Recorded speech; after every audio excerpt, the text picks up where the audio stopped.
2 தாவீது 11ஆம் அதிகாரம். தாவீதும் பத்செபாவும். இளவேனில் காலத்தில் அரசர்கள் போருக்கு புறப்பட்டு செல்வது வழக்கம். அப்பொழுது தாவீது யோபாவை தம் பணியாளரோடும் இஸ்ரேலர் அனைவரோடும் அனுப்பினார். அவர்கள் அம்மோனியரை தோற்கடித்து ராபாவை முற்றுகையிட்டனர். தாவீதோ எருசலேமிலே தங்கிவிட்டார். ஒரு நாள் மாலை வேளை தாவீது தம் படுக்கையிலிருந்து எழுந்து அரண்மனை மாடியில் உலாவிக் கொண்டிருந்தார். அப்போது ஒரு பெண் குளித்து கொண்டிருந்ததை தாவீது மாடியிலிருந்து கண்டான். அவள் மிகவும் அழகிய தோற்றம் கொண்டிருந்தாள். தாவீது அவள் யார் என்று கேட்க ஆள் அனுப்பினார். அவள் எலியாவின் மகளும் இத்தியர் உரியாவின் மனைவியுமான பத்சேபா என்று கூறினார். தாவீது தூதரை அனுப்பி அவளை வரவழைத்தார். அப்பொழுதுதான் மாதவிலக்கு முடிந்து அவள் தன்னை தூய்மைப்படுத்தியிருந்தாள். அவள் தம்மிடம் வந்ததும் அவர் அவளோடு உடலுறவு கொண்டார். பிறகு அவள் தன் இல்லம் சென்றாள். அப்பெண் கருவுற்று தாவீதிடம் ஆள் அனுப்பி தான் கருவுற்றிருப்பதாக அவரிடம் தெரிவித்தாள். அப்பொழுது தாவீது இத்தியனான உரியாவை என்னிடம் அனுப்பிவை என்று யோவாவுக்கு செய்தி அனுப்பினார். யோவாபு உரியாவை தாவீதிடம் அனுப்பி வைத்தார். உரியா தாவீதிடம் வந்ததும் அவர் யோவாபின் நலம் பற்றியும் வீரர்கள் நலம் பற்றியும் போரின் போக்கு பற்றியும் விசாரித்தார். பிறகு தாவீது உரியாவிடம், உன் வீட்டுக்கு சென்று உன் பாதங்களை கழுவிக்கொள் என்றார். உரியா அரண்மனையை விட்டு சென்றதும் அவர் பின்னாலே அரசர் அன்பளிப்பு அனுப்பி வைத்தார். உரியாவோ தம் தலைவரின் பணியாளர் அனைவரோடும் அரண்மனை வாயிலே படுத்து கொண்டார். தம் வீட்டுக்கு செல்லவில்லை. உரியா தம் வீட்டுக்கு செல்லவில்லை என்று தாவீது அறிந்ததும் தாவீது அவரிடம், நீ நெடுதொலையிலிருந்து வரவில்லையா? பின் ஏன் நீ வீட்டிற்கு செல்லவில்லை என்று கேட்டார். அதற்கு உரியா தாவீதிடம், பேழையும் இஸ்ரேலரும் யூதாவினரும் கூடாரங்களில் தங்கியிருக்கின்றனர். என் தலைவர் யோபாவும் என் தலைவரின் பணியாளரும் திறந்த வெளிகளில் தங்கியிருக்கின்றனர். நான் மட்டும் வீட்டிற்கு சென்று உண்டு குடித்து என் மனைவியோடு உறவு கொண்டு இருப்பேனா? உம்மேலும் உயிர் மேலும் ஆணை, நான் அப்படி செய்யவே மாட்டேன் என்று சொன்னார். தாவீது உரியாவிடம், இன்றும் இங்கேயே தங்கு, நாளை உன்னை அனுப்பி வைக்கிறேன் என்றார். அன்றும் மறுநாளும் உரியா எருசலேமிலே தங்கினார். தாவீது அவரை அழைத்து அவரோடு உண்டு குடித்து அவருக்கு குடிபோதையூட்டினார். மாலையில் அவர் தம் தலைவரின் பணியாளரோடும் தம் படுக்கையில் தூங்க சென்றார். தம் வீட்டுக்கு அவர் செல்லவே இல்லை. காலையில் தாவீது யோவாவுக்கு ஒரு மடல் எழுதி அதை உரியாவின் கையில் கொடுத்து அனுப்பினார். அம்மடலில் அவர் உரியாவை போர் கடுமையாக நடக்கும் முன்னிலையில் நிறுத்தி, அவனை விட்டு பின்வாங்கு, அவன் வெட்டுண்டு மடியட்டும் என்று குறிப்பிட்டிருந்தார். யோவாபு நகரை முற்றுகையிட்டு கொண்டிருந்த பொழுது வலிமை மிக எதிர் வீரர்கள் இருந்த இடத்தை அறிந்து அங்கே உரியாவை நிறுத்தினார். நகரின் ஆட்கள் புறப்பட்டு வந்து யோவாபை தாக்கினர். அப்பொழுது போரில் வீழ்ந்தவர்களுள் தாவீதின் வீரர்களும் சிலர். இத்தியர் உரியாவும் மாண்டார். பிறகு யோவாபு போரை பற்றிய அனைத்து செய்திகளை தாவீதுக்கு சொல்லி அனுப்பினார். மேலும் அவர் தூதனுக்கு இவ்வாறு கட்டளையிட்டிருந்தார், போரை பற்றிய அனைத்து செய்திகளையும் அரசருக்கு சொல்லி முடிப்பதற்குள் அரசர் ஒருவேளை வெகுண்டெழுந்து, உன்னிடம், நீங்கள் ஏன் நகரை அணுகி போரிட்டீர்கள்? அவர்கள் மதில்களில் நின்று தாக்குவார்கள் என அறியாயிரோ? எர்பசத்தின் மகன் அபிலமெக்கே கொன்றதியா? மதில் சுவர் நின்று ஒரு எந்திர கல்லை எறிந்தவள் ஒரு பெண் அல்லவா? அவன் தெபேசில் இறந்து விட்டானே, நீங்கள் ஏன் மதில்களை நெருங்கினீர்கள் என்று கேட்டால், நீ உன் பணியாளன் இறந்து விட்டான் என்று சொல். தூதன் புறப்பட்டு சென்று யோபாவு சொல்லி அனுப்பி அனைத்தையும் தாவீதிடம் கூறினான். தூதன் தாவீதிடம் கூறியது, அந்த ஆட்கள் எங்களை மேற்கொண்டு எங்களுக்கு எதிராக திறந்த வெளிக்கு வந்தார்கள். நாங்களோ நுழைவாயில் வரை அவர்களை துரத்தினோம். அப்போது மதில் மேலிருந்து வில்வீரரும் பணியாளர்களை தாக்கினர். அரசரின் பணியாளரும் சிலர் இறந்தனர். இத்தியரான உன் பணியாளர் உரியாவும் இறந்து விட்டார். அப்பொழுது தாவீது தூதனிடம், நீ யோவாவிடம் சென்று இதை பற்றி கவலைப்பட வேண்டாம், இங்கு ஒருவனும் அங்கொருவனும் வாளுக்கு இரையாகின்றனர். நகருக்கு எதிராக இன்னும் கடுமையாக போர் புரிந்து அதை அழித்துவிடு என்று சொல்லி அவனை உற்சாகப்படுத்து என்றார். உரியாவின் மனைவி தன் கணவர் இறந்து விட்டதை கேள்வியுற்று அவருக்காக புலம்பி அழுதாள். துக்க காலம் முடிந்ததும் தாவீது ஆள் அனுப்பி அவளை தன் வீட்டிற்கு கொண்டு வந்தார். அவள் அவருக்கு மனைவியாகி ஆண் குழந்தை ஒன்றை பெற்றெடுத்தாள். தாவீது செய்த இச்செயல் ஆண்டவரின் பார்வையில் தீயதாக இருந்தது. 12ஆம் அதிகாரம். நாத்தானின் அறிவுரை. தாவீது மனமாறுதல். ஆண்டவர் நாத்தானை தாவீதிடம் அனுப்பினார். நாத்தான் அவரிடம் வந்து பின்வருமாறு கூறினார். ஒரு நகரில் இரு மனிதர் இருந்தனர். ஒருவன் செல்வன், மற்றவனோ ஏழை. செல்வனிடம் ஆடு மாடுகள் ஏராளமாயிருந்தன. ஏழையிடம் ஓர் ஆட்டுக்குட்டி தவிர வேறு ஒன்றுமே இல்லை. அவன் அதை விலைக்கு வாங்கியிருந்தான். அது அவனோடு அவன் குழந்தைகளோடு இருந்து வளர்ந்து பெரியதாகியது. அவனது உணவை உண்டு அவனது கிண்ணத்திலிருந்து நீர் குடித்து அவனது மடியில் உறங்கி அவனுக்கு ஒரு மகளைப் போலவே அது இருந்தது. வழிப்போக்கன் ஒருவன் செல்வனிடம் வந்தான். தன்னிடம் வந்த வழிப்போக்கனுக்கு உணவு தயார் செய்ய தன் ஆடு மாடுகளில் நின்று ஒன்றை எடுப்பதை விட்டு அந்த ஏழையின் ஆட்டுக்குட்டியை எடுத்து வழிப்போக்கனுக்கு உணவு தயார் செய்தான். உடனே தாவீது அம்மனிதன் மேல் சீற்றங்கொண்டு, ஆண்டவர் மேல் ஆணை, இதை செய்தவன் கட்டாயம் சாக வேண்டும். இரக்கமின்றி அவன் இதை செய்ததால் அவன் ஒரு ஆட்டுக்குட்டிக்காக 4 மடங்கு திருப்பி தர வேண்டும் என்று நாத்தானிடம் கூறினார். அப்போது நாத்தான் தாவீதிடம், நீயே அம்மனிதன். இஸ்ரேலின் கடவுளாகிய ஆண்டவர் இவ்வாறு கூறுகிறார். நான் இஸ்ரேலின் அரசனாய் உன்னை திருப்பொழிவு செய்தேன். நான் உன்னை சவுலின் கையினின்று விடுவித்தேன். உன் தலைவரின் வீட்டை உன்னிடம் ஒப்படைத்தேன். அவன் மனைவியாரையும் உனக்கு மனைவியராக்கினேன். இஸ்ரேல் குடும்பத்தை, யூதா குடும்பத்தை உனக்கு அளித்தேன். இது போதாதென்றால் உனக்கு மேலும் மிகுதியாக கொடுத்திருப்பேன். பின் ஏன் நீ ஆண்டவரின் வார்த்தையை புறக்கணித்து அவர் தம் பார்வையில் தீயது செய்தாய்? இத்தேன் உரியாவை நீ வாளுக்கு இரையாக்கி அவன் மனைவியை உன் மனைவியாக்கி கொண்டாய். அம்மோனியரின் வாளால் அவனை மாய்த்து விட்டாய். இனி உன் குடும்பத்தினின்று வாள் என்றுமே விலகாது. ஏனெனில் நீ என்னை புறக்கணித்து இத்தேன் உரியாவின் மனைவியை உன் மனைவியாக்கி கொண்டாய். இதோ ஆண்டவர் இவ்வாறு கூறுகிறார். உன் குடும்பத்தினின்றே நான் உனக்கு தீங்கி வரவழைப்பேன். உன் கண்கள் காண உன் மனைவியரை உனக்கு அடுத்திருப்பவனிடம் ஒப்புவிப்பேன். அவன் பட்ட பகலில் உன் மனைவியரோடு படுத்திருப்பான். நீ மறைவில் செய்ததை அனைத்து இஸ்ரேலும் காணுமாறு நான் பட்ட பகலில் நிகழ செய்வேன் என்று கூறினார். அப்போது தாவீது நாத்தானிடம், நான் ஆண்டவருக்கு எதிராக பாவம் செய்து விட்டேன் என்று சொன்னார். நாத்தான் தாவீதிடம், ஆண்டவரும் உனது பாவத்தை நீக்கிவிட்டார்.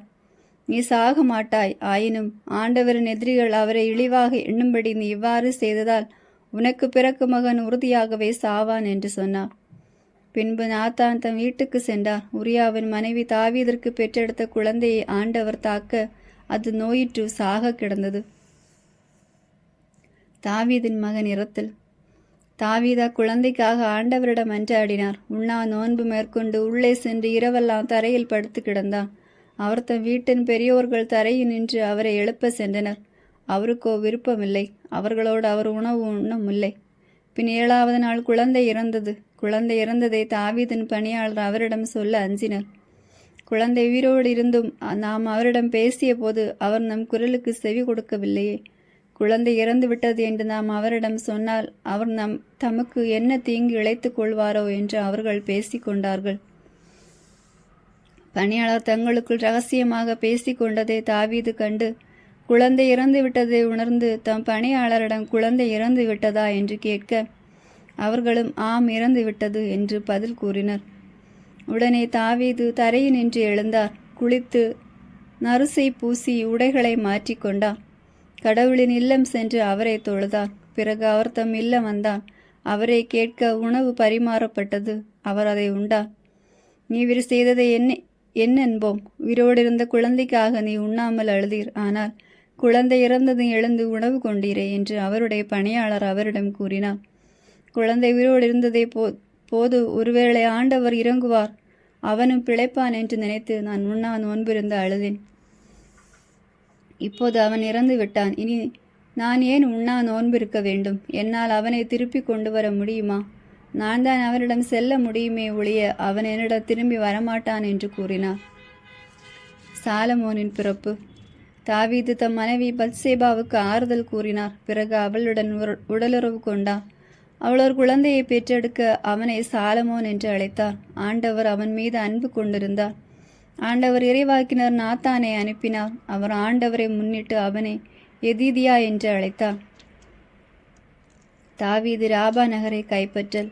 யோபாபு அம்மோனியர் நகரான ராபாவுக்கு எதிராக போரிட்டு அதன் கோட்டையை கைப்பற்றினார். யோபாபு தாவீதிடம் தூதரை அனுப்பி, ராபாவுக்கு எதிராக போரிட்டு அதன் நீரூற்றுகளை கைப்பற்றி விட்டேன். இப்போது எஞ்சியுள்ள மக்களை நீர் ஒன்று திரட்டி நகருக்கு எதிரே கூடாரமிட்டு அதை கைப்பற்றி கொள்ளும். ஏனெனில் நான் இந்நகரை கைப்பற்றி கொண்டால் அதை என் பெயரால் அழைக்க நேரிடும் அல்லவா என்று கூறினார். தாவீது மக்கள் அனைவரையும் ஒன்று திரட்டி ராபாவுக்கு சென்று அதற்கு எதிராக போரிட்டு அதை கைப்பற்றினார். அதன் மன்னன் தலையில் இருந்த மகுடத்தை எடுத்தார். பொன்னாலும் விலையுறந்த கற்களுமான அம்மகுடம் ஒரு தாளந்து எடை கொண்டதாயிருந்தது. அதை கொண்டு தாவீதுக்கு முடிசூட்டினார். அந்நகரிலிருந்து கொள்ளை பொருளையும் அவர் மிகுதியாக கொண்டு வந்தார். அங்கிருந்த மக்களையும் அவர் கொண்டு வந்த ரெம்பம், கடப்பாறை, கோடாரி வேலைகளுக்கும் செங்கல் சூளை வேலைகளுக்கும் அவர்களை அமர்த்தினார். இவ்வாறே அனைத்து அம்மோனிய நகர்களுக்கும் செய்தார். பிறகு தாவீது மக்கள் அனைவரும் எருசலேம் திரும்பினர். 13ஆம் அதிகாரம். அம்மோனர் தாமார். பின்னர் நிகழ்ந்தது, தாவீதின் மகன் அப்சலோமிற்கு தாமார் என்ற சகோதரி இருந்தாள். அவள் பேரழகி. தாவீதின் இன்னொரு மகன் அம்மோனன் அவள் மீது மோகம் கொண்டிருந்தான். அம்மோனன் தன் சகோதரி தாமாருக்காக மிகவும் ஏங்கி நோயுற்றான். அவள் கன்னியாக இருந்ததால் அவளிடம் அவனால் ஒன்றும் செய்ய முடியவில்லை. அம்மோனுக்கு யோனதாப் என்ற ஒரு நண்பன் இருந்தான். அவன் தாவீதின் சகோதரனான சிமியின் மகன். யோனதாபு சூழ்ச்சி மிக்கவன். இளவரசே, நீர் நாளுக்கு நாள் சோர்ந்து போவதேன்? என்னிடம் சொல்ல மாட்டீரோ என்று கேட்க, அதற்கு அம்மோனன், என் சகோதரன் அப்சலோமின் சகோதரி மீது நான் மையல் கொண்டுள்ளேன் என்று அவனிடம் கூறினான். யோனதாபு அவனிடம், உமது படுக்கையில் படுத்து கொண்டு நோயுற்றவர் போல் பாசாங்கு செய்யும். உம் தந்தை உம்மை காண வருவான். அவரிடம், என் சகோதரி தாமாரை தயை கூர்ந்து அனுப்பி வையுங்கள். அவள் எனக்கு உணவு தரட்டும். என் கண் முன்னே அவள் உணவு தயாரிக்கட்டும். நான் அதை கண்டு அவள் கையில் இருந்து உண்பேன் என்ன சொல்லும் என்று யோனதாபு அவனுக்கு ஆலோசனை கூறினான். அவ்வாறே அம்மோனன் படுத்துக்கொண்டு நோயுற்றவன் போல் பாசாங்கு செய்தான். அரசர் அவனை காண வந்தபோது அம்மோனன் அவரிடம், தயை கூர்ந்து என் சகோதரி தாமாரை அனுப்பி வையுங்கள். அவள் என் கண் முன்னே 2 பணியாரங்கள் செய்தால் நான் அவள் கையில் இருந்து உண்பேன் என கூறினான். தாவீது வீட்டுக்கு ஆள் அனுப்பி தாமாரை வர சொல்லி, உடனே உன் சகோதரன் அம்மோனன் வீட்டுக்கு சென்று அவனுக்கு உணவு தயார் செய் என்றான். தாமார் தன் சகோதரன் அம்மோனன் வீட்டுக்கு சென்றாள். அவனோ படுத்திருந்தான். அவள் மாவு எடுத்து பிசைந்து அவன் கண்முன்னே பணியாரங்கள் சுட்டாள். பிறகு அவள் பாத்திரத்தை கொண்டு வந்து அவனுக்கு பரிமாறினாள். அவன் உண்ண மறுத்ததால், எல்லோரையும் என்னிடமிருந்து போக சொல் என்று அம்மோனன் கேட்க, எல்லோரும் அவனை விட்டு சென்றனர். உணவை உள்ளறைக்கு கொண்டு வா, நான் உன் கையிலிருந்து உண்பேன் என்று அம்மோனன் தாமாரிடம் கூறினார். தாமார் சுட்ட பணியாரங்களை எடுத்துக்கொண்டு தன் சகோதரன் அம்மோனிடம் படுக்கை அறைக்கு சென்றாள். அவன் உண்பதற்காக அவற்றை அவள் எடுத்துக்கொண்டு அவன் அருகே சென்றபோது அவன் அவளை பிடித்து இழுத்து, என் சகோதரியை வா, என்னோடு படு என்றான். வேண்டாம் சகோதரனே, என்னை கட்டாயப்படுத்த வேண்டாம். ஏனெனில் இஸ்ரேலில் இவ்வாறு நடப்பதில்லை. இந்த மடமையை செய்யாதே. எனது அவமானத்தை நான் எப்படி போக்குவேன்? நீயும் இஸ்ரேலில் மதிக்கெட்ட ஒருவனாக இருப்பாய். தயை கூர்ந்த அரசரிடமே கேள். அவர் என்னை உனக்கு கொடுக்க மறுக்க மாட்டார் என்று அவள் அவனிடம் கெஞ்சினாள். அவனோ அவளது குரலுக்கு செவி கொடுக்கவில்லை. அவளை விட வலிமை மிக்கவனாக இருந்ததால் அவன் அவளை கற்பழித்தான். அதன் பிறகு அம்மோனன் அவளை மிகவும் அதிகமாக வெறுத்தான். அவன் எந்த அளவுக்கு அவள் மீது மோகம் கொண்டிருந்தானோ அந்த அளவுக்கு மிகுதியாக அவளை வெறுத்து, எழுந்து சென்று விடு என்று அவளிடம் கூறினான். அவளோ, வேண்டாம், என்னை அனுப்பிவிடும். கொடுமை நீ எனக்கு செய்த முன்னைய கொடுமையை விடவும் மோசமானது என்று கத்தினாள்.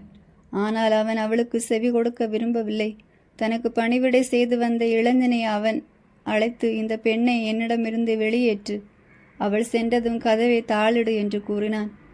பணியாளன் அவளை வெளியேற்றி அவள் சென்றதும் கதவை தாளிட்டான். கன்னியராக இருந்த அரச மகளிரின் வழக்கப்படி அவள் பலவண்ண நீண்ட ஆடை அணிந்திருந்தாள். தாமார் தன் தலைமீது சாம்பல் தூவினாள். தன் மீதிருந்த பலவண்ண ஆடையை கிழித்தாள். தன் தலைமீது கைவத்து அழுது கொண்டே சென்றாள். அப்பொழுது அவள் சகோதரன் அப்சலோம் அவளிடம், இதை உனக்கு செய்தது அம்மோனனா என என் சகோதரி, இப்போது நீ அமைதியாயிரு. அவன் உன் சகோதரன், இதை மனதில் வைக்காதே என்று கூறினான். தாமார் தன் சகோதரன் அப்சலோமின் வீட்டில் ஆறுதலின்றி வாழ்ந்தாள். நடந்த இவை அனைத்தையும் தாவீது கேள்வியுற்று கடும் சினம் கொண்டான். அப்சலோம் அம்மோனனுடன் நல்லதோ தீயதோ ஒன்றுமே பேசவில்லை. ஏனெனில் தன் சகோதரி தாமாரை கற்பழித்ததற்காக அப்சலோம் அம்மோனை வெறுத்தான். அப்சலோம் பழிதீர்த்தல். 2 ஆண்டுகள் கழிந்த பிறகு அப்சலோம் எப்ராயிம் அருகே பாகால் ஆட்சூரில் ஆடுகளுக்கு முடி கத்தரித்தான். அப்போது அப்சலோம் இளவரசர் அனைவரையும் அழைத்திருந்தான். அப்சலோம் அரசரிடம் வந்து, இதோ அடியேன் ஆடுகளுக்கு முடி கத்திருக்கிறேன். அரசரும் அவருடைய பணியாளரும் தயை கூர்ந்த அடியேனிடம் வாருங்கள் என்றார். அரசர் அப்சலோமிடம், என் மகன் அப்சலோமே, வேண்டாம், நாம் அனைவரும் செல்ல வேண்டாம், உனக்கு நாங்கள் சுமையாக இருக்க வேண்டாம் என்று கூறினார். அவரை வலியுறுத்தியும் அவர் செல்ல விரும்பாமல் அவனுக்கு ஆசி அளித்தார். பின் அப்சலோம், இல்லாவிடில் என் சகோதரன் அம்மோனன் எங்களோடு செல்லட்டும் என்று கேட்க, அரசர் அவன் உன்னோடு ஏன் செல்ல வேண்டும் என்று அவனிடம் வினவினார். அவன் அவரை வற்புறுத்தியதால் அம்மோனேரை இளவரசர் அனைவரையும் அவனோடு அரசர் அனுப்பி வைத்தார். அப்சலோம் தம் பணியாளரிடம், அம்மோனன் மனம் மதுவால் மயங்கும் நேரம் பாருங்கள், அம்மோனனை தாக்குங்கள் என்று நான் உங்களிடம் கூறும்போது அவனை கொன்று விடுங்கள். அஞ்ச வேண்டாம், உங்களுக்கு கட்டளையிடுபவன் நான் அல்லவா? உறுதி பூண்டு வீரர் புதல்வர்களாக செயல்படுங்கள் என்று கூறினான். அப்சலோமின் பணியாளர் அவன் கட்டளையிட்டவாறே அம்மோனனுக்கு செய்தார்கள். இளவரசர் அனைவரும் அவரவர் தம் கழுதைகளில் ஏறி தப்பி ஓடினர். அவர்கள் திரும்பி செல்கையில் அப்சலோம் இளவரசர் அனைவரையும் கொன்றதாகவும் அவர்கள் ஒருவரும் தப்பவில்லை என்றும் தாவீதுக்கு செய்தி கிடைத்தது.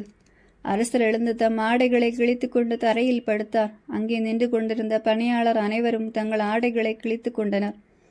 தாவீதின் சகோதரன் சிமியாவின் மகன் யோனதாபும், உன் புதல்வர்களாகிய இளவரசர்கள் அனைவரையும் கொன்று விட்டார்கள் என்று என் தலைவர் நினைக்க வேண்டாம். ஏனெனில் அம்மோனன் மட்டுமே இறந்துள்ளான். தன் சகோதரி தாமார் கற்பழிக்கப்பட்ட நாளிலிருந்து அப்சலோம் தம் எண்ணத்தை வெளிப்படுத்தி கொண்டே இருந்தான். ஆகவே என் தலைவராம் அரசர் இளவரசர் அனைவர் இறந்து விட்டதாக நினைத்து கவலைப்பட வேண்டாம், ஏனெனில் அம்மோனன் மட்டுமே இறந்துள்ளான் என்று கூறினான். இதற்கிடையில் அப்சலோம் ஓட்டம் பிடித்தான். அப்போது அரண்மனை காவலன் தன் கண்களை உயர்த்தி பார்த்த பொழுது, இதோ திரளான மக்கள் மலையோரமாக பின்னால் இருந்து சாலை வழியாக வந்து கொண்டிருந்தனர். அப்போது யோனதாப் அரசரிடம், பாருங்கள், இளவரசர் வந்து விட்டனர், நான் சொன்னது போலவே நிகழ்ந்து விட்டது என்றான். அவன் பேசி முடிக்கும்போது இளவரசர் வந்து ஓலமிட்டு அழுதனர். அரசரும் பணியாளர் அனைவரும் வெகுவாய் புலம்பி அழுதனர். தப்பியோடைய அப்சலோம் கெசூர் அரசன் அமூதின் மகள் தல்மாயிடம் சென்றடைந்தான். தாவீது தம் மகனுக்காக நாள்தோறும் புலம்பிக் கொண்டிருந்தான். கெசூருக்கு தப்பி ஓடிய அப்சலோம் அங்கே 3 ஆண்டுகள் தங்கியிருந்தான்.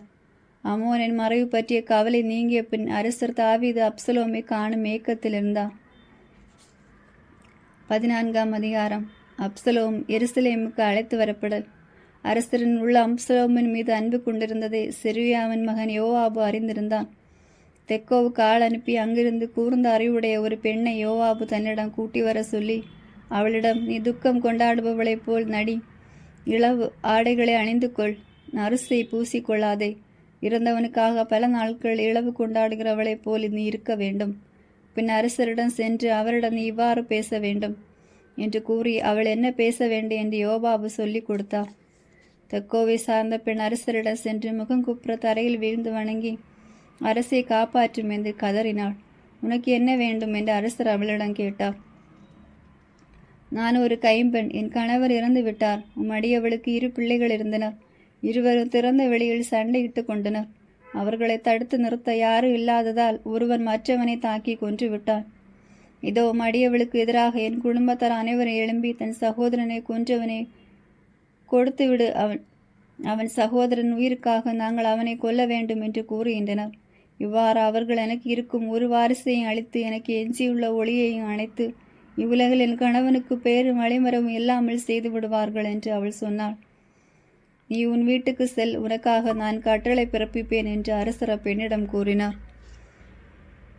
பின் தெக்கோவை சார்ந்த பெண் அரசரிடம், என் தலைவராம் அரசே, என் குற்றம் என் மீது என் தந்தையின் வீட்டின் மீது இருக்கட்டும், அரசரும் அவரது அரியணையும் குற்றமற்று இருக்கட்டும் என்று கூறினாள். உன்னிடம் யார் எதை சொன்னாலும் அவனை என்னிடம் கொண்டு வா, அவன் உன்னை இனி தொடவே மாட்டான் என்று அரசர் கூறினார். இரத்தப்பழி வாங்க விளைவோர் இனி கொல்லாமல் இருக்கவும் என் மகன் சாகாமல் இருக்கவும் அரசராகி நீர் ஆண்டவராகி கடவுளிடம் மன்றாடுவீர் என்று அவள் சொன்னாள். வாழும் ஆண்டவர் மேல் ஆணை, உன் மகனின் ஒரு முடி கூட தரையில் விழாது என்று அவர் பதிலளித்தார். பிறகு அப்பெண்ணும், மடியவளின் தலைவராம் அரசரிடம் ஒரு வார்த்தை சொல்ல அனுமதி தாரும் என்று கேட்க அவரும் சொல் என்று பதிலளித்தார். அவள் சொன்னது, கடவுளின் மக்களுக்கு எதிராக இத்தகைய எண்ணத்தை நீர் கொண்டிருப்பது ஏன்? தம்மால் துரத்தப்பட்டவனை அரசர் திரும்ப அழைக்காமல் இருப்பதனால் இந்த தீர்ப்பு அவரையே குற்றவாளி ஆக்குகிறது. நாம் இறப்பது உறுதி. தரையில் சிந்தப்பட்டு மீண்டும் சேகரிக்க முடியாத நீரை போன்றவர்கள் நாம்.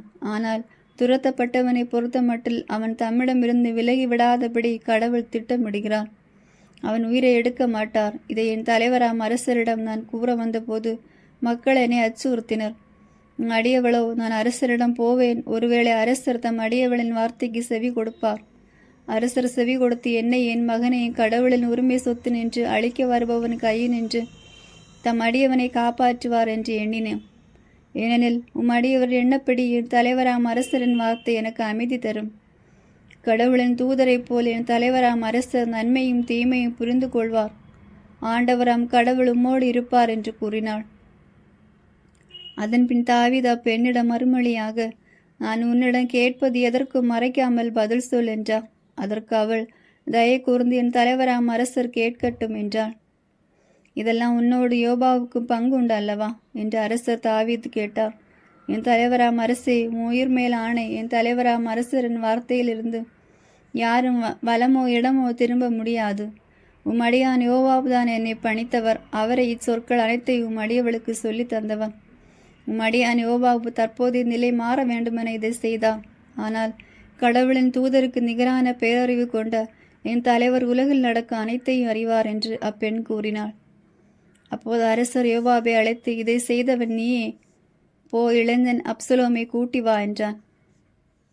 யோவாபு முகங்குப்புற தரையில் வீழ்ந்து வணங்கி அரசரை வாழ்த்தி, என் தலைவராம் அரசையும் அடியாரின் சொற்படி அரசர் செய்து விட்டார். இதிலிருந்து நான் கண்மன் கருணை பெற்றுவிட்டேன் என்று அடியான் அறிவேன் என்று கூறினார். யோவாவை எழுந்து கெசூருக்கு சென்று அப்சலோமை எருசலேமுக்கு கூட்டி வந்தான். அவன் தன் வீட்டுக்கே திரும்பட்டும் என முகத்தில் அவன் விழிக்கக்கூடாது என்ற அரசர் கூற அப்சலோம் தன் வீட்டுக்கு திரும்பினான். அரசரின் முகத்தில் அவன் விழிக்கவில்லை. அப்சலோம் தாவீதிடம் ஒப்புரவாதல். இஸ்ரேல் அனைத்திலும் அப்சலோமை போல் புகழ்பெற்ற அழகன் வேறு எவனும் இல்லை. உச்சி முதல் உள்ளங்கால் வரை அவனில் எந்த குறையும் இல்லை. அவன் முடிவெட்டி கொள்ளும் போது ஒவ்வொரு ஆண்டின் இறுதியிலும் தலைக்கு பாரமாய் இருந்ததால் அவன் முடிவெட்டி கொள்வான். அது அரச அளவின்படி 2 கிலோவுக்கு மேலாக இருக்கும். அப்சலோமுக்கு 3 ஆண் குழந்தைகள் பிறந்தன. தாமார் என்ற பெயர் கொண்ட ஒரு மகளும் இருந்தாள். அவள் பேரழகியாக இருந்தாள். அப்சலோம் எருசலேமில் 7 ஆண்டுகள் வாழ்ந்தான். ஆனால் அரசன் முகத்தில் விழிக்கவில்லை. அப்சலோம் யோபாவை அரசரிடம் அனுப்புவதற்காக அவனை தன்னிடம் வரும்படி அழைத்தான். ஆனால் யோபாவு அவனிடம் செல்ல விரும்பவில்லை. 2ஆம் முறை ஆள் அனுப்பி யோபாவு செல்ல விரும்பவில்லை. அப்போது அவன் தன் பணியாளரிடம், கவனியுங்கள், யோபாவின் வயலின் வயலுக்கு அருகே உள்ளது. அங்கே வார்கோதுமை விளைந்துள்ளது. நீங்கள் சென்று அதற்கு தீ வையுங்கள் என்றான். அப்சலோமின் பணியாளர் அவ்வயலுக்கு தீ வைத்தனர். பின் யோவாவு புறப்பட்டு அப்சலோம் வீட்டுக்கு சென்று அவனிடம், உன் பணியாளரின் வயலுக்கு தீ வைத்தது ஏன் என்று கேட்டார். அதற்கு அப்சலோம் யோபாவிடம் கூறியது, நான் கெசூரிலிருந்து இங்கே வந்தது ஏன்? நான் அங்கே இருந்திருந்தால் நலமாய் இருந்திருக்கும் என்று அரசரிடம் கேட்க விரும்புகிறேன். இதற்காக உம்மை அவரிடம் அனுப்ப உமக்கு ஆள் அனுப்பினேன். நான் இப்போது அரசரின் முகத்தில் விழிக்க வழி செய்யும். ஏனெனில் ஏதாவது குற்றம் இருப்பின் அவர் என்னை கொல்லட்டும். யோபாவு அரசரிடம் சென்று இதை தெரிவித்தார். அவர் அப்சலோமை அழைத்து வர செய்தார். அவன் அரசரிடம் சென்று முகங்குப்புற அரசர் முன் தரையில் வீழ்ந்து வணங்கினான். அரசர் அப்சலோமை முத்தமிட்டான். 15ஆம் அதிகாரம். அப்சலோம் கலகம் செய்தல். அதற்கு பின்னர் அப்சலோம் தனக்கென ஒரு தேரையும் குதிரைகளையும் தனக்கு முன்பாக ஓட 50 ஆட்களை அமர்த்தி கொண்டான். அப்சலோம் அதிகாலையில் எழுந்து நகரவாயிலின் பாதை அருகே நிற்பான். யாரேனும் தனக்கிருந்த வழக்கை முன்னிட்டு அரசரிடம் தீர்ப்பு கேட்க வந்தால் அவனை அப்சலோம் தன்னிடம் அழைத்து, நீ என் நகரிலிருந்து வருகிறாய் என்று கேட்பான். அவன், அடியான் இந்த நகரிலிருந்து இஸ்ரேலில் இந்த குலத்து நின்று வருகிறேன் என்று பதில் சொல்லுவான். அப்போது அப்சலோம், உன் வழக்கு சரியானது, நியாயமானது. ஆனால் அரசரின் சார்பாக உன்னை விசாரிக்க எவரும் இல்லை. நான் மட்டும் இந்நாட்டில் நீதிபதியாக இருந்தால் வழக்குள்ளவர்கள் அனைவர் என்னிடம் வருவார்கள். நானும் அவர்களுக்கு நீதி வழங்குவேன் என்பான். யாரேனும் அவனை வணங்குவதற்காக நெருங்கினால் தன் கையை நீட்டி அவனை தழுவி முத்தமிடுவான். அரசரிடம் வழக்கை முன்னிட்டு வந்த இஸ்ரேல் அனைவரிடம் அப்சலோம் இவ்வாறு செய்து இஸ்ரேலின் உள்ளங்களை கொள்ளை கொண்டான். 4 ஆண்டுகள் கழிந்த பின் ஒரு நாள் அப்சலோம் அரசரிடம், நான் ஆண்டவருக்கு செய்துள்ள நேர்ச்சியை நிறைவேற்ற வேண்டும். எப்ரோன் செல்ல தயை கூர்ந்த அனுமதி தாரும். உமது அடியான் சிரியாவில் உள்ள கெசூரில் வாழ்ந்தபோது ஆண்டவர் என்னை எருசலேமுக்கு திரும்பி கொண்டு சென்றார். நான் ஆண்டவரை தொழுவேன் என்று ஒரு நேர்ச்சி செய்தேன் என்றான். நலமாய் சென்று வா என்ற அரசர் அவனிடம் கூற அவனு புறப்பட்டு எப்ரோனுக்கு சென்றான். பின் அப்சலோம் இஸ்ரேல் அனைத்து குலங்களுக்கும் இரகசிய தூதர் மூலம் நீங்கள் எக்காலம் முழக்கம் கேட்டவுடன் அப்சலோம் எப்ரோனில் அரசராகிவிட்டார் என்று முழங்குங்கள் என்று சொல்லி அனுப்பினான். எருசலேமிலிருந்து அழைக்கப்பட்ட 200 பேர் சென்றனர். வஞ்சகமின்றி இது பற்றி ஏதும் அறியாதவராய் அப்சலோமுடன் சென்றனர். அப்சலோம் பலி செலுத்திய போது தாவீதின் ஆலோசகனான கீலேயோவின் அகிதோபலை அவனது நகர் கீலோவிலிருந்து வருமாறு சொல்லி அனுப்பினான். சதி வலுவடைந்தது. அப்சலோமின் ஆதரவாளருடைய எண்ணிக்கையும் மிகுதியானது. தாவீது எருசலேமினின்று தப்பி ஓடல். அப்போது தூதன் ஒருவன் தாவீதிடம் வந்து அப்சலோம் இஸ்ரேலின் உள்ளங்களை கவர்ந்து கொண்டார் என்று கூறினான். தாவீது தம்மோடு எருசலேமில் இருந்த அலுவலர் அனைவரிடமும் வாருங்கள், நாம் தப்பி ஓடுவோம், ஏனெனில் அப்சலோமுக்கு முன்பாக நாம் தப்ப முடியாது. விரைவில் வெளியேறுங்கள், இல்லையேல் அவன் விரைவில் நம்மை மேற்கொண்டு நமக்கு தீங்கு விளைவிப்பான், நகரையும் வாழ்முனையால் தாக்குவான் என்றான். அதற்கு அரசு அலுவலர், எம் தலைவராம் அரசரின் ஏவல்களுக்காகவே அடியார்கள் காத்திருக்கிறோம் என்று அரசரிடம் கூறினர். அரசர் அவருடன் அவர் வீட்டார் அனைவரும் வெளியேறினர். ஆனால் வீட்டை காக்கும்படி தம் வைப்பாட்டியர் 10 பேரை அரசர் விட்டு சென்றார். அரசர் அவர் மக்கள் அனைவரும் வெளியேறி சிறிது தூரம் சென்று ஓரிடத்தில் நின்றார்கள். அவர் தம் அனைத்து அலுவலரும் அவர் முன் அணிவகுத்து சென்றனர். காத்தீரிலிருந்து அவன் பின் வந்த 600 பேர் கெரேத்தியர், பெலேத்தியர், கித்தியர் ஆகியோர் அனைவரும் அரசருக்கு முன்பாக அணிவகுத்து சென்றனர். அப்போது அரசர் கித்தியன் இத்தாயிடம், நீ ஏன் எங்களோடு வருகிறாய்? திரும்பி சென்று அரசனோடு தங்கு, ஏனெனில் நீ ஒரு அந்நியன், நாடு கடத்தப்பட்டவன், நீ நேற்று வந்தவன், இன்று நான் உன்னை எங்களோடு அலைய செய்யலாமா? கால் போன போக்கிலே நான் போகின்றேன், திரும்பி செல், உன் சகோதரர்களையும் கூட்டி செல், உண்மை உள்ளவரின் பேரன்பு உன்னோடு இருப்பதாக என்று கூறினார். இத்தாய் அதற்கு மறுமொழியாக, வாழும் ஆண்டவர் மேல் ஆணை, என் தலைவராம் அரசர் மேல் ஆணை, வாழ்வாகட்டும் சாவாகட்டும், என் தலைவராம் அரசர் எங்கிருப்பீரோ அங்கே மடியானும் இருப்பான் என்று அரசரிடம் கூறினான். தாவீது இத்தாயிடம், சரி, முன்னே செல் என்று சொல்ல கித்தியானான இத்தாயும் அவனோடு அவன் ஆட்களும் சிறுவர் சிறுமியர் அனைவரும் முன் சென்றனர். மக்கள் யாவரும் கடந்து சென்றதைக் கண்டு நாடு முழுவதும் புலம்பிற்று. அரசர் கிதரோன் அருவியை கடந்தார். மக்கள் அனைவரும் பாலை நிலத்தை நோக்கி சென்றனர். இதோ சாதோக்கும் அவரோடு லேவியர் அனைவரும் கடவுளின் உடன்படிக்கை பேழையை சுமந்து கொண்டு வந்தனர். மக்கள் அனைவரும் நகரை கடக்கும் வரை கீழே வைத்திருந்தனர். அபியத்தார் அங்கே வந்தார். அரசர் சாதோக்கை நோக்கி, கடவுளின் பேழையை நகருக்கு திருப்பி எடுத்து செல். ஆண்டவரின் பார்வையில் எனக்கு கருணை கிடைத்தால் அவர் என்னை திருப்பி கொணர்ந்து அதனை அதன் உறைவிடத்தை நான் காண செய்வார். உன் மீது எனக்கு விருப்பமில்லை என்று அவர் கூறினால், இதோ நான் இருக்கிறேன், அவர் விருப்பப்படியே எனக்கு செய்யட்டும் என்று கூறினார். மேலும் அரசர் குருவாகிய சாதோக்கை நோக்கி, நீரும் திருக்காட்சியாளர் தாமே, நீரும் உம்மோடு இருக்கும் 2 புதல்வரும் மகன் அகிமாகும் அபியத்தாரின் மகன் யோனத்தானும் நலத்துடன் நகருக்கு திரும்புங்கள். நான் பாலை நிலத்தின் எல்லை பகுதிகளில் உன்னிடமிருந்து எனக்கு செய்தி வரும் வரை காத்திருப்பேன் என்றான். அவ்வாறே சாதோமுக்கு அபியத்தாரும் கடவுளின் பேழையோடு எருசலேம் திரும்பி அங்கேயே தங்கிவிட்டார்கள். தாவீது அழுது கொண்டே ஒலிவமலை ஏறி சென்றார். தலையை மூடிக்கொண்டு வெறும் காலோடு அவர் நடந்தார். அவரோடு இருந்த மக்கள் அனைவரும் தம் தலையை மூடிக்கொண்டு அழுது கொண்டே ஏறி சென்றனர். அப்சலோமுடன் இருக்கும் சதிகாரனும் அகிதோபலும் ஒருவன் என்று கூறப்பட்ட போது தாவீது, ஆண்டவரே, உம்மை வேண்டுகிறேன், அகிதோபல் மூடத்தனமான ஆலோசனை அளிப்பானாக என்றார். மக்கள் கடவுளை தொழுத மலை உச்சிக்கு தாவீது வந்து சேர்ந்தார். அப்போது அர்க்கியனான ஊசாய் கிழிந்த ஆடையோடும் புழுதி பிடிந்த தலையோடும் அவரை சந்தித்தான். தாவீது அவனிடம், நீ என்னோடு வந்தால் எனக்கு சுமையாயிருப்பாய், ஆனால் நீ நகருக்கு திரும்பினால் அப்சலோமிடம், அரசே, உம் அடியானும் முன்பு உம் தந்தைக்கு பணியாளராக இருந்தது போல இனி உனக்கு பணியாளனாக இருப்பேன் என சொல்லி எனக்காக அகிதோபலின் ஆலோசனை முறியடிக்க முடியும். அங்கு குரு சாதோவுக்கும் அபியத்தாரு உன்னோடு இருக்கின்றனர் அல்லவா? அரச மாளிகையில் இருந்து நீ கேட்கின்ற அனைத்தையும் குரு சாதோக்கிடமும் அபியத்தாரிடம் எடுத்து சொல். அவர்களோடு அவர்களின் 2 புதல்வர்களும், அதாவது சாதோக்கின் மகன் அஹிமாசும் அபியத்தாரின் மகன் யோனத்தானும் இருக்கின்றனர். நீ கேட்ட அனைத்தையும் அவர்கள் வழியாக எனக்கு சொல்லி அனுப்பு என்று கூறினார். தாவீது நண்பன் ஊசாய் நகருக்குள் சென்று கொண்டிருந்த போது அப்சலோம் எருசலேமுக்குள் நுழைந்தான். ஆமேன். God bless you.